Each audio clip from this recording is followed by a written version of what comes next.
"You hearing me, old-timer? Or is that hearing aid turned off?" asked Lieutenant Jax Miller, his voice slicing through the low hum of the dive bar like a jagged knife.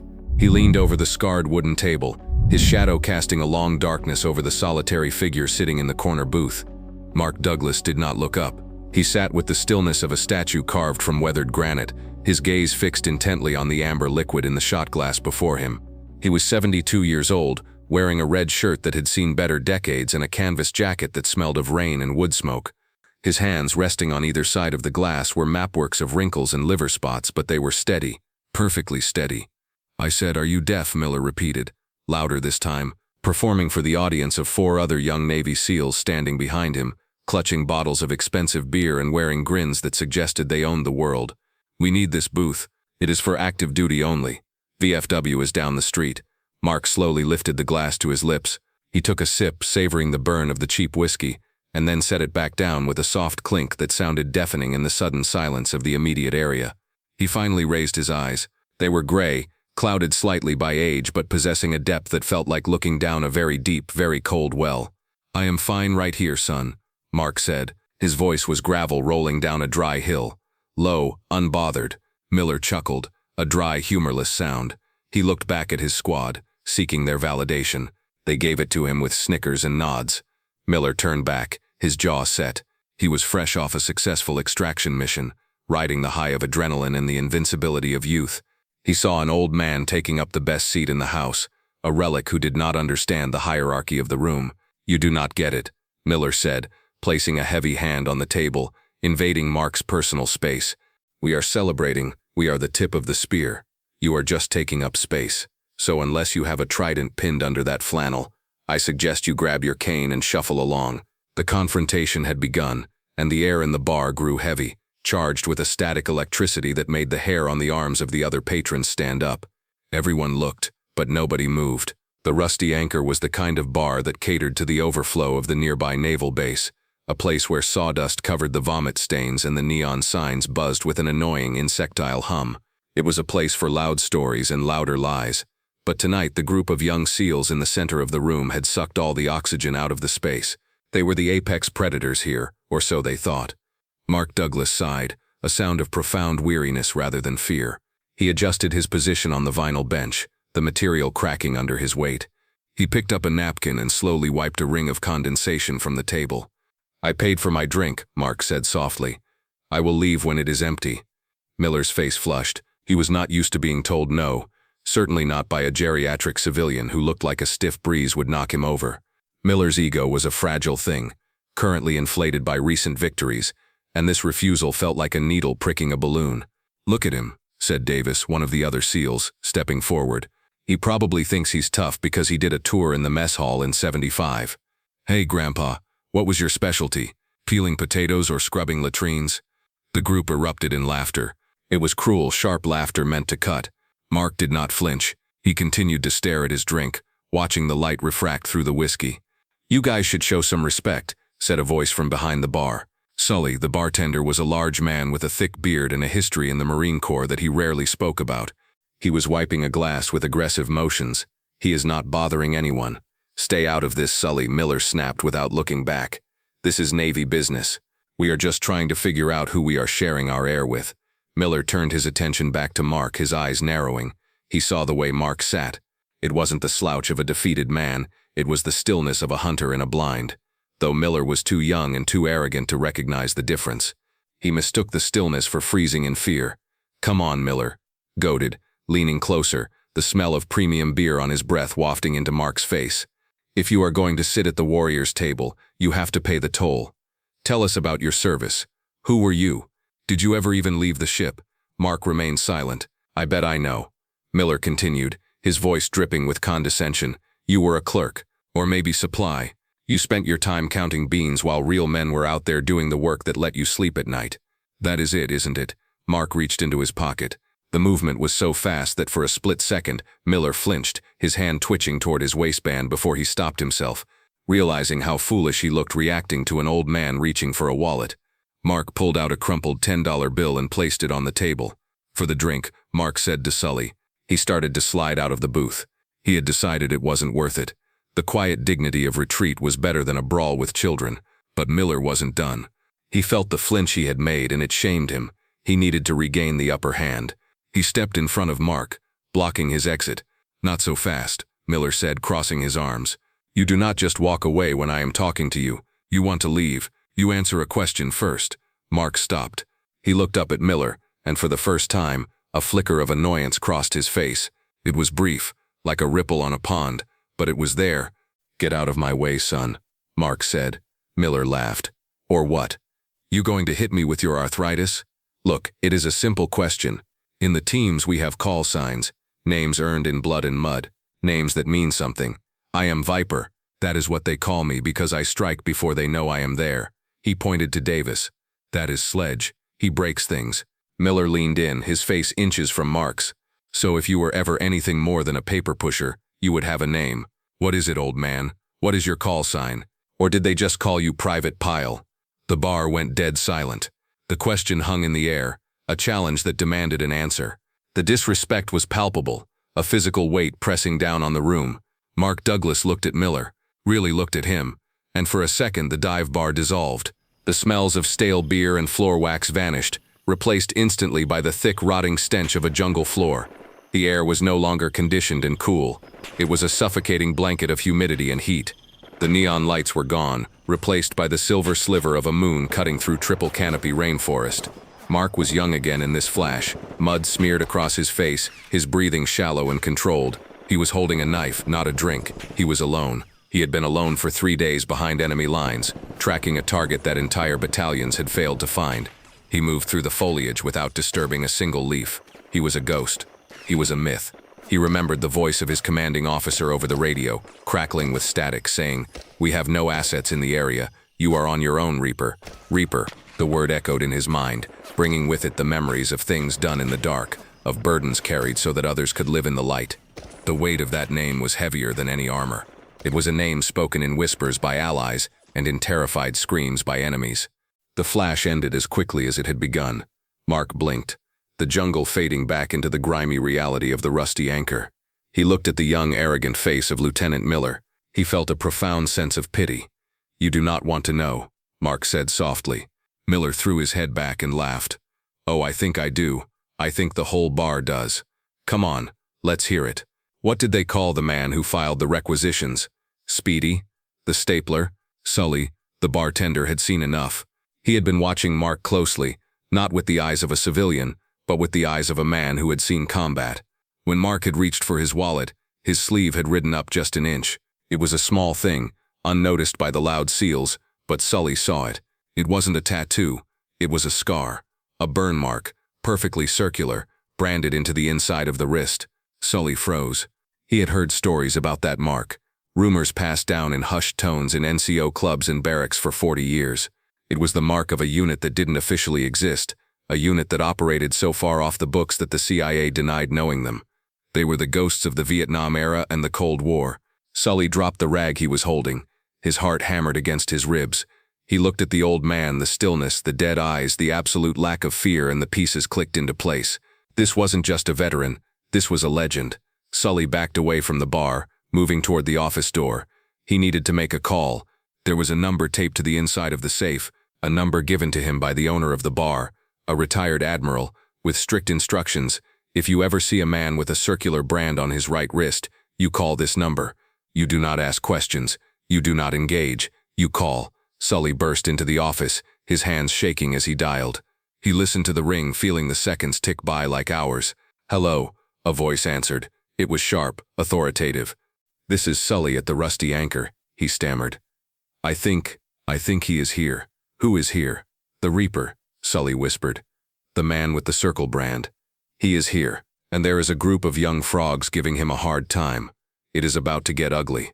There was a silence on the other end of the line so profound that Sully thought the call had dropped. Then the voice returned, colder than ice. "Do not let them touch him. Do not let them disrespect him. I am 3 minutes away. Keep the peace, Sully, or God help us all." Back in the main room, the tension had stretched to its breaking point. Miller was no longer laughing. The old man's refusal to play the game was infuriating him. It felt like a direct challenge to his authority. "I am making this an order," Miller barked, his voice cracking slightly. "I am a commissioned officer in the United States Navy. You will identify yourself, and you will vacate this table." Mark stood up. He moved slowly, his joints popping audibly. He stood at his full height, which was only 5'9", significantly shorter than Miller. But somehow, in that moment, he seemed to loom over the lieutenant. "I was serving this country before your father was a glint in the milkman's eye," Mark said, his voice steady. "I have earned my seat. Now move." Miller's face went purple. "You listen to me, you washed-up old." He reached out and shoved Mark. It wasn't a violent shove, just a push to the shoulder to emphasize his point, to physically move the obstacle. The moment Miller's hand made contact with Mark's jacket, the air in the room seemed to shatter. Mark did not stumble, he didn't even sway. He simply looked at the hand on his shoulder, then up at Miller's face. "That was a mistake," Mark whispered. Sully came running out from behind the bar, vaulting over the counter. "Lieutenant, stand down.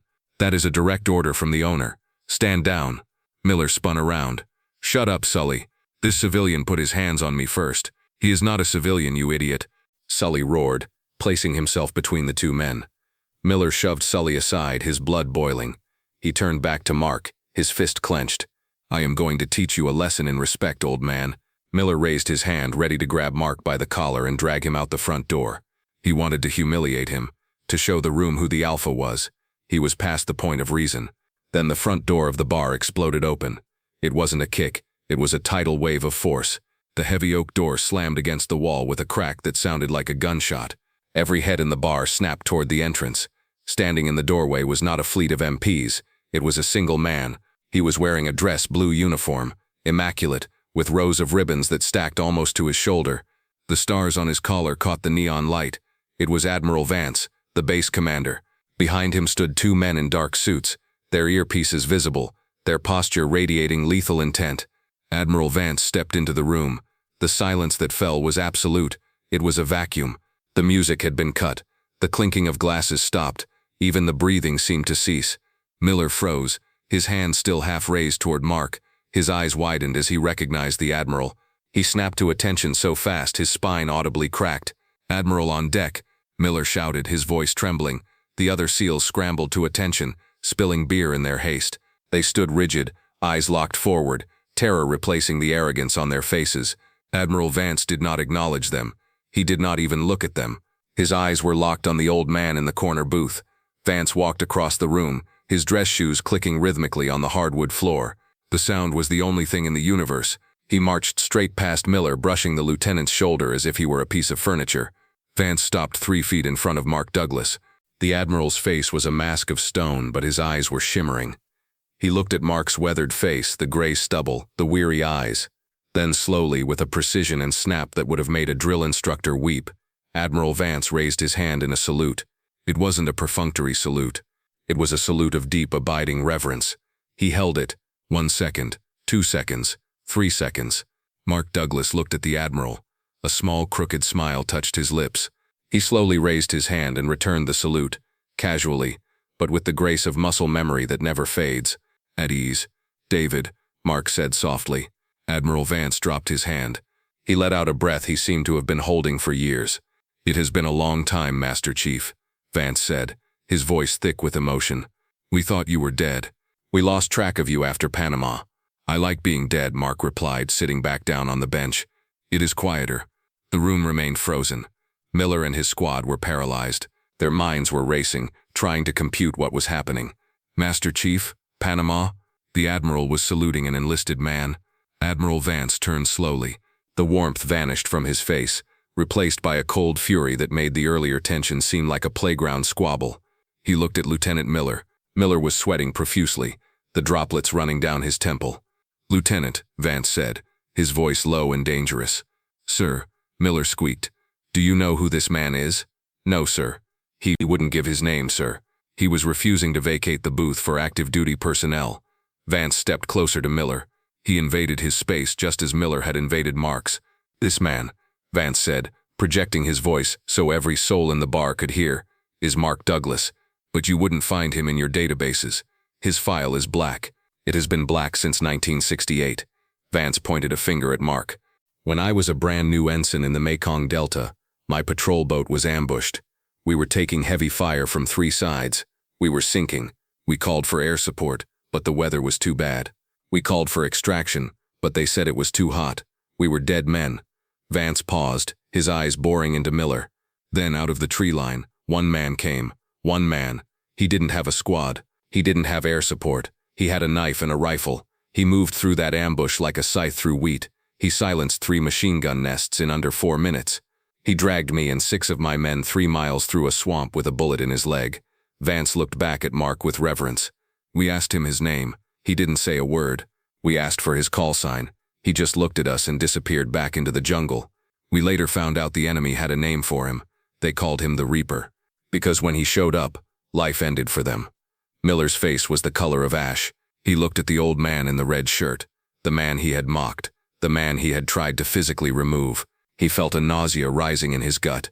Vance turned back to Miller. You asked for his call sign, Lieutenant.